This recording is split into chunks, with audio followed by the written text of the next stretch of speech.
अब पूर्णिमा के व्रत में आपने कई बार किताब पढ़ी होगी पूर्णिमा की, या आपने व्रत किया होगा, या पूर्णिमा का व्रत आप धारण करे होगे, तो उसमें पूजन कौन से भगवान की होती है?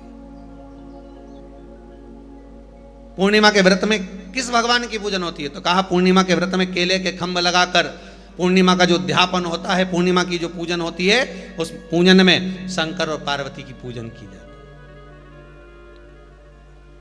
शिव और नारायण की पूजन करी जाती है, शंकर और पार्वती का स्मरण किया जाता है। किसकी पूजन होती है? शिव पार्वती। शंकर और पार्वती का पूजन क्यों करा जाता है पूर्णिमा के व्रत में? क्योंकि शिव और माता पार्वती ही केवल एक ऐसे हैं जिन्होंने अपूर्ण लक्ष्मी को भी पूर्ण बना दिया था। किसको पूर्ण बनाया है? लक्ष्मी। शरद पूर्णिमा के दिन अगर आप शंकर भगवान को एक लोटा पानी अगर शिव को समर्पित कर रहे हो, श्वेत पुष्प को रखकर शंकर जी के ऊपर सफेद फूल को चढ़ाकर अगर एक लोटा जल भी, एक पात्र जल भी शंकर को समर्पित कर रहे हो, तो ये लक्ष्मी के लिए ही तो कर रहे हो। और कौन सी लक्ष्मी? पूर्ण लक्ष्मी। पूर्ण लक्ष्मी।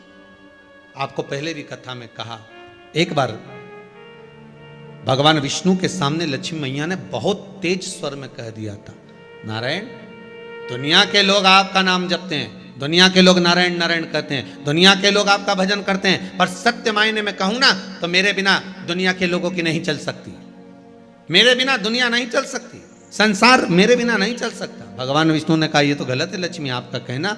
एक दिन लक्ष्मी को अहंकार आ गया, अहंकार के संबोधन जब माता लक्ष्मी करने लगी तो भगवान, उसी समय पर भगवान विष्णु को क्रोध आ गया और भगवान विष्णु ने कह दिया, लक्ष्मी तू इतनी बड़ी बड़ी बात कहती है कि तेरे बिना नहीं रह सकती संसार। मैं तुझे कहता हूं लक्ष्मी तू अपूर्ण है, तू अपूर्ण है, तू पूर्ण कब हो गई? लक्ष्मी की आंख से आंसू बहने लगे, आज आपने मुझे अपूर्ण कहा है। आपको मालूम है आप मुझे अपूर्ण कह रहे हो? आपको ये ज्ञात हो रहा है आप मुझे अपूर्ण कर रहे हो? भगवान कहते हैं हाँ लक्ष्मी मैंने तुझे अपूर्ण कहा है। अपूर्णता का मतलब आप जानते हो ना? भगवान कहते हैं लक्ष्मी मैं सब जानता हूं। लक्ष्मी रोती हुई माता सरस्वती के पास पहुंच गई। सरस्वती ने पूछा क्या बात है लक्ष्मी, क्यों रो रही हो? लक्ष्मी जी ने कहा क्या बताऊं सखी, मेरे पति ने आज मुझे अपूर्ण कह दिया है। तो क्यों रो रही है तू? अपूर्ण अगर कह दिया, पति ने ही तो कहा है ना, तो क्यों रोना? चल मेरे साथ में। और सरस्वती मैया माता लक्ष्मी को लेकर सीधे पहुंच गई माता पार्वती के यहाँ। माता पार्वती ने लक्ष्मी जी को देखा और सरस्वती को देखा तो पूछा कि बात क्या है, क्या हो गया ऐसा?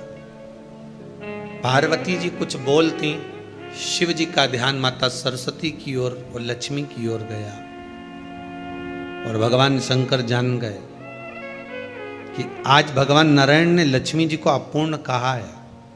अब देखें माता पार्वती क्या कर सकती है, इसको पूर्ण बनाने के लिए करेगी क्या?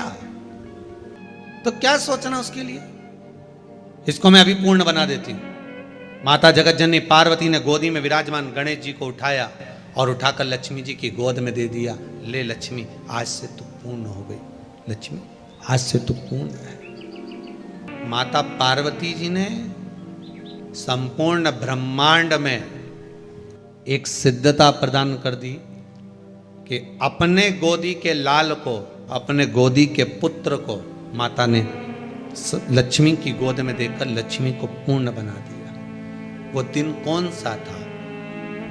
यही शरद पूर्णिमा का दिन था।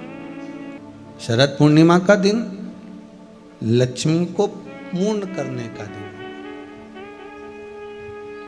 पूर्ण करने का। केवल अमृत ही नहीं बरसता, शरद पूर्णिमा के दिन लक्ष्मी भी बरसती है।